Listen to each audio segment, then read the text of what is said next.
If you care about the survival of American institutions, you need to pay attention to what I'm about to tell you. Subscribe to this channel right now and turn on notifications, because what happened today in a federal courtroom in Manhattan isn't just a legal story. It's a stress test on whether our democracy can actually function when someone decides the rules simply don't apply to them. Here's what we know. At approximately 11:47 this morning, in the middle of active federal court proceedings, three of the highest-paid defense attorneys in America stood up from the counsel table, gathered their papers, and attempted to walk out of the courtroom while a federal judge was mid-sentence. Let me say that again so it lands properly. Licensed officers of the court, sworn to uphold the Constitution, tried to physically abandon their client and flee a federal proceeding because they didn't like a ruling. What happened next is something that hasn't occurred in a federal courthouse in over 2 decades. Let me take you through the sequence of events, because the details matter enormously here. The morning session began with what court observers described as routine procedural arguments. The prosecution was seeking to admit certain financial documents. The defense was objecting. Standard stuff for a case of this complexity. But here's where you need to understand the context. 48 hours before this hearing, something happened that we only know about because of a clerical error. A sealed filing was accidentally uploaded to PACER, the federal court's electronic records system. It was visible for exactly 17 minutes before being removed. In those 17 minutes, legal researchers captured the filing. What did it contain? According to multiple sources who reviewed the documents, the prosecution had submitted new evidence consisting of encrypted communications between Trump and his co-defendants during what the defense had previously characterized as a blackout period, when they claimed absolutely no contact occurred. The documents allegedly included wire transfers totaling $4.7 million, and what one source described as the most damaging paper trail ever assembled in a white-collar criminal case. This morning, Judge Patricia Caldwell ruled all 847 pages admissible. That's when everything fell apart. Lead attorney Robert Sterling rose from the counsel table. Court reporter Maria Rodriguez captured every word. Sterling allegedly stated, "Your Honor, this court has abandoned all pretense of impartiality. We cannot and will not participate in what has become a predetermined show trial." His co-counsel Jennifer Matthews added, "This is prosecutorial misconduct at its worst, and we refuse to legitimize it with our presence." And then they started walking toward the door. Now, I need you to understand something about federal courts. Judge Patricia Caldwell is a Reagan appointee. She has served on the federal bench for 31 years. She is known universally for her measured temperament. Defense attorneys generally consider drawing her a stroke of good luck because she runs a fair courtroom. This judge looked at 3 attorneys attempting to abandon their client mid-trial and said the following words, which are now part of the official record: "Counselors, if you take one more step toward that door, I will hold you in criminal contempt and issue bench warrants for your immediate arrest." She then ordered United States Marshals to block every exit. 6 armed federal marshals positioned themselves at all doors within seconds. The standoff lasted exactly 7 minutes and 23 seconds. If you're finding this valuable, hit that like button right now, because this story is about to get significantly more complicated. Here's what Judge Caldwell revealed that explains why Trump's attorneys were so desperate to escape that courtroom. According to sources with direct knowledge of the proceedings, the judge announced she had received a sealed ex parte submission from the Department of Justice that very morning. For those unfamiliar with legal procedure, let me explain why this matters. Ex parte means only one side sees the submission. Federal judges almost never allow ex parte communications. They are reserved almost exclusively for matters involving national security or witness protection. Judge Caldwell stated on the record that based on this filing, she was considering enhanced security measures and potentially sequestering the jury. Every experienced criminal defense attorney in the country immediately understood what this meant. The prosecution has a cooperating witness. Someone in Trump's inner circle has flipped. Former federal prosecutor Andrew McCarthy told Fox News within hours, "When defense attorneys hear about a sealed ex parte submission in a case of this magnitude, they know the walls are closing in. Someone on the inside has turned, and they're about to drop a bomb the defense never saw coming." The panic suddenly makes complete sense. Let me connect some dots here, because this is where the story moves from legal drama to something far more consequential. Court documents show that within 30 minutes of returning to their seats after that 7-minute standoff, Sterling's team filed an emergency motion for a mistrial citing judicial bias and prosecutorial misconduct. They simultaneously filed a motion to recuse Judge Caldwell, arguing that her threat of arrest demonstrated personal animus toward the defense. Do you see what happened here? By creating this dramatic spectacle, they have effectively manufactured grounds for multiple appeals regardless of how this trial ends. Every legal expert analyzing this situation agrees on one point. This was theater designed for an audience far beyond that courtroom. And here's the evidence that suggests this was coordinated. Sources say Fox News had camera crews positioned outside the courthouse 45 minutes before the walkout occurred. Several conservative commentators were tweeting about judicial tyranny before news of the incident had even gone public. How did they know something was going to happen? Subscribe now if you want to follow where this investigation leads, because the implications are staggering. That sealed ex parte submission Judge Caldwell mentioned. Department of Justice sources indicate it pertains to testimony scheduled for next Tuesday from someone referred to only as Witness 14 in court filings. This individual allegedly has direct knowledge of the financial transactions at the center of the government's case. This individual has been in protective custody since October. The defense team's dramatic walkout occurred exactly 96 hours before this testimony is scheduled to begin. Coincidence? The timing tells you everything. Legal analysts are speculating about who Witness 14 might be. The leading theory points to someone in Trump's inner financial circle, a CFO or controller with direct access to the allegedly fraudulent transactions. Protective custody since October means someone with serious safety concerns. That level of protection is typically reserved for cases involving organized crime or national security matters. If this witness delivers the testimony prosecutors are anticipating, it could be catastrophic for the defense. After the standoff ended and attorneys returned to the counsel table, Judge Caldwell delivered a statement that shook the legal community. Given counsel's attempted abandonment of their client mid-trial, I am considering appointing shadow counsel to ensure the defendant's Sixth Amendment rights are protected. Shadow counsel means the court would assign backup attorneys to sit at the defense table, ready to take over instantly if the current team attempts to withdraw.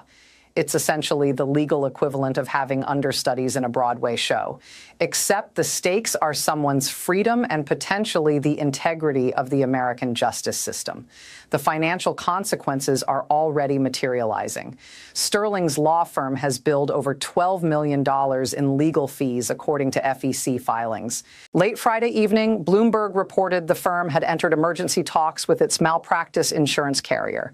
Sources indicate the carrier is concerned about potential liability if the attempted walkout leads to a mistrial or successful appeal. Industry insiders suggest the firm's coverage could be at risk, potentially exposing partners to personal financial responsibility. This would explain why senior partners were seen arriving at the Manhattan offices at 10 p.m. Friday night for what was described as an emergency crisis management session. Hit that like button if you understand why this matters beyond the immediate case. Here's why what happened today threatens something far larger than any single trial. If attorneys can simply walk out whenever rulings don't go their way, the integrity of the entire judicial system collapses. Judge Caldwell seemed acutely aware of this when she stated, "The court will not permit counsel to manipulate proceedings through calculated disruptions. Such tactics, if successful, would encourage every losing party to manufacture a mistrial through counsel withdrawal." She's absolutely correct. Once that door opens, any defendant facing conviction could instruct their lawyers to storm out and claim the trial is unfair. In modern American legal history, there are only 3 comparable instances of defense attorneys attempting to abandon clients mid-trial in federal court. In 1978, mob lawyer Frank Ragano tried to walk out during the Santo Trafficante trial. He faced disbarment threats. In 1992, during the BCCI banking scandal, 2 attorneys attempted to withdraw but were forced to continue under threat of contempt. In 2009, Bernie Madoff's original legal team tried to quit 2 days into testimony but were compelled to stay. In all three cases, the defendants were ultimately convicted. In all three cases, the attorneys faced severe professional consequences. The pattern is clear. The political fallout was immediate. Within minutes of the walkout attempt, Trump's Truth Social account posted, "My lawyers are fighters who won't stand for this rigged trial. Judge threatening arrest, election interference." The post accumulated over 2.3 million views in the first hour. Republican senators quickly weighed in. Senator Tom Cotton tweeted, "When judges threaten to arrest attorneys for defending their clients, we've entered banana republic territory." Senator Elizabeth Warren countered, "No one is above the law, including lawyers who try to sabotage judicial proceedings." But here's what's telling.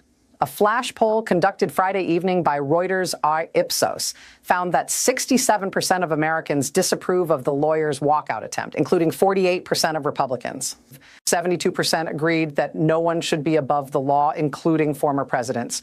Even some of Trump's staunchest legal supporters are struggling to defend this. Alan Dershowitz told Newsmax, "Walking out on a federal judge is simply indefensible. There are proper channels for addressing grievances. Abandoning your client mid-trial isn't one of them." When Alan Dershowitz won't defend you, you've crossed a line that most people didn't know existed. Here's a detail that hasn't been widely reported. A paralegal for the defense, speaking on condition of anonymity, revealed that Robert Sterling received a text message at 11:42 a.m., 5 minutes before the walkout. The message contained two words: Abort Mission. The source claims the message came from a senior Republican strategist advising the team on public relations strategy. If true, this raises the possibility that the entire dramatic scene was orchestrated for political purposes rather than legal ones. Judge Caldwell appears to have reached a similar conclusion. In a written order issued Friday evening, she included this striking passage. "The court has reason to believe that certain theatrical elements of today's proceedings were coordinated with outside parties for purposes unrelated to the fair administration of justice. Any future attempts to transform these proceedings into political performance art will be met with the full range of sanctions available to this court, including but not limited to contempt charges, financial penalties, and referral to appropriate bar authorities." A federal judge is now on record stating she believes today's courtroom drama was political theater coordinated with outside parties. Let that sink in. After this morning's chaos, the U.S. Marshals Service elevated courthouse security to its highest level. Additional metal detectors were installed. All visitors faced enhanced screening. NYPD deployed additional units around the perimeter. The FBI's New York field office reportedly placed agents on standby. This is not standard procedure. During the afternoon session, a note was passed to Judge Caldwell prompting an immediate sidebar. Sources say the note came from court security, alerting the judge that several individuals tied to far-right militia groups had been identified near the courthouse. While no specific threat was confirmed, their presence added another dimension to an already volatile situation. The judge reportedly warned both legal teams that any attempt to incite public disorder would be met with the full force of federal law enforcement. The ripple effects have extended far beyond American borders.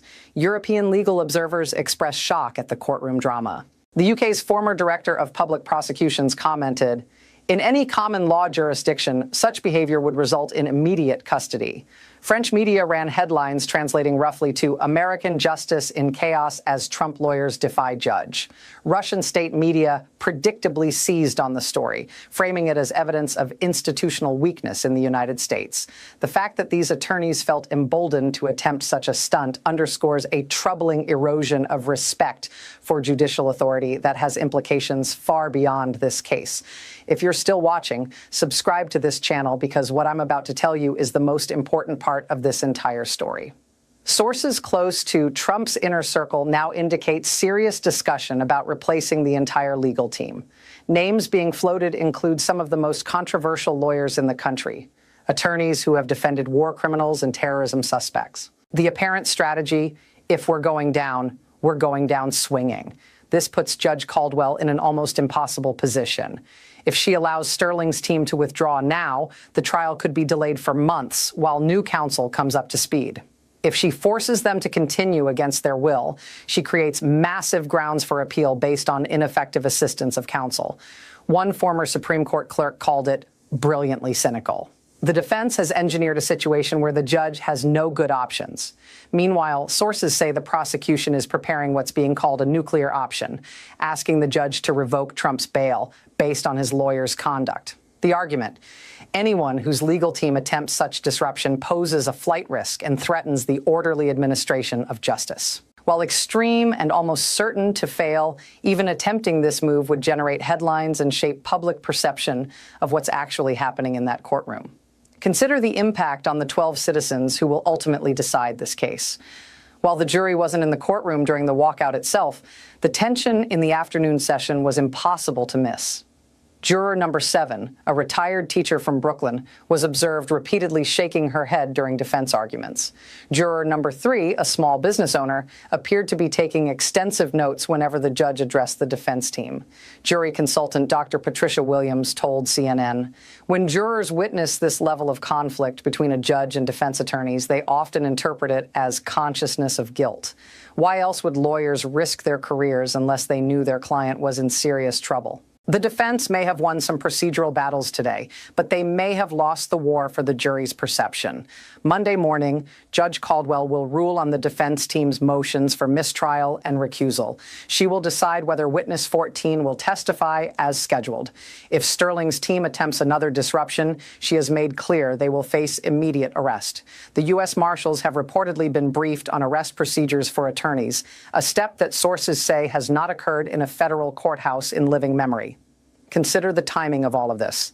With just 11 months until the 2024 election, every day this trial continues is a day Trump cannot fully focus on campaigning. Some political analysts argue the walkout was designed specifically to force a mistrial, pushing any retrial past the election. It's a high-risk, high-reward strategy that treats the courtroom as just another political battlefield. Judge Caldwell appears determined not to let that happen. Sources familiar with her thinking say she's prepared to hold court sessions 6 days a week if necessary to keep the trial on track. She's also reportedly considering limiting media access if she believes coverage is encouraging theatrical behavior. What we witnessed today wasn't merely a legal maneuver. It was an attempt to transform American courtrooms into political theater. When attorneys feel empowered to walk out on federal judges without consequence, when defendants treat criminal trials like campaign events, when justice becomes indistinguishable from reality television, we have crossed a line that our constitutional system may not be designed to handle. Even Republicans are beginning to distance themselves from these tactics. Senator Mitt Romney issued a statement. Respect for our judicial system is fundamental to our democracy. While everyone deserves zealous representation, attempting to flee a federal courtroom crosses every conceivable line. Even Senator Josh Hawley, typically a staunch Trump defender, emphasized that attorneys must follow proper procedures when asked about the incident. When you start losing the Josh Hawleys of the world, your legal strategy has fundamental problems. The real damage here extends far beyond any verdict in this case. Every American deserves competent counsel and a fair day in court, operating within established rules. When those rules break down, when lawyers literally attempt to flee rather than face adverse rulings, it signals that our system can be manipulated by anyone with sufficient resources and audacity. That's not justice. That's chaos wearing a suit and billing by the hour. The stakes go far beyond one trial or one defendant. If Trump's team succeeds in turning criminal proceedings into political circuses, every wealthy defendant in America will be tempted to attempt the same tactics. Imagine trials where any well-resourced defendant can instruct their lawyers to walk out whenever a ruling doesn't favor them, where proceedings become performance art for social media rather than genuine searches for truth, where judges must threaten arrest simply to maintain basic courtroom order. That's not a justice system. That's the end of the rule of law as a functioning principle. The question now is whether Judge Caldwell can restore order, whether Trump's legal team will continue their disruptive tactics, and whether our judicial system can survive this unprecedented assault on its core principles. Make sure you're subscribed with notifications turned on because this story is far from finished. When witness 14 takes the stand, when Judge Caldwell rules on the mistrial motion, when we finally learn who sent that abort mission text, you'll want to know immediately. Hit that like button. Leave a comment telling me what you think happens next. And share this video with anyone who cares about whether American democracy can survive what's being done to it. This isn't just about one trial or one defendant anymore. It's about whether we still believe, genuinely, functionally believe, that no one in this country, no matter how wealthy, no matter how powerful, no matter how politically connected, is above the law. The answer to that question will shape this country for generations. I'll see you Monday when the judge rules.